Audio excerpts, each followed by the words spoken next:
जी, आज मैं आप लोगों से डिस्कस करूँगी कि सूरह फ़लक और सूरह नास बहुत से स्कॉलर्स ने, उलमा ने हमें इस बात पर हमारी रहनुमाई की है कि ये जो 2 सूरतें हैं, ये हमें तहफ़्फ़ुज़ देती हैं, हमारी हिफ़ाज़त करती हैं, जिन्नात से, शयातीन से, नज़र बद से, हर तरह की अमलियात से और हर तरह के शर से। लेकिन बहुत कम लोगों ने इस बात को बयान किया है कि ये 2 सूरतें बहुत सी नफ्सियात के लिए भी इस्तेमाल होती हैं और नफ्सियाती मसाइल का आज हम हर बंदे को कहीं न कहीं, किसी न किसी तरह से सामना करना पड़ रहा है और वो बड़े प्यारे लोगों से हमें उस नफ्सियाती मसाइल का सामना करना पड़ा है। हमारे बड़े ही अज़ीज़, बड़े ही करीबी लोग होते हैं, लेकिन उनकी नफ्सियात का जब हमारे पर दबाव आता है, परेशानी आती है, तो हम सोचते हैं कि हम उनके साथ क्या करें? तो कुरान पाक हमें उसका क्या हल देता है कि आप सूरह फ़लक और सूरह नास पढ़ें, उनके लिए भी दुआ करें और अपने लिए भी दुआ करें। और वो नफ्सियात क्या है जो मैं अब हर रोज़ उस एक नफ्सियात का ज़िक्र आप लोगों से करूँगी।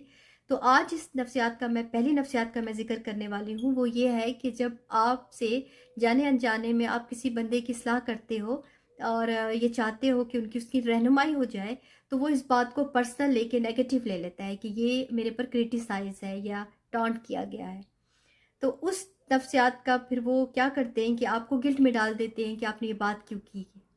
होता है ना, ऐसा हो जाता है लाइफ में चलते फिरते इर्द गिर्द बंदों से ऐसी गलतियां हो जाती हैं, तो आप फिर सोचते हो कि अच्छा शायद पता नहीं मैंने गलत बात कह दी, आपको ऐसा फील हुआ, सॉरी, मैं आपसे माफ़ी मांगती हूँ।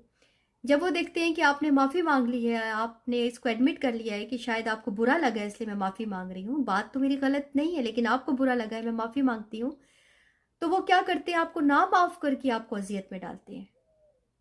और जब ना माफ़ करके आपको अज़ियत में डालते हो, तो फिर आप गिल्ट में आ जाते हो कि अब क्या करें? लोगों को कैसे मनाएँ, कैसे राज़ी करें और कैसे कहें कि हमारी इंटेंशन तो ऐसी नहीं थी।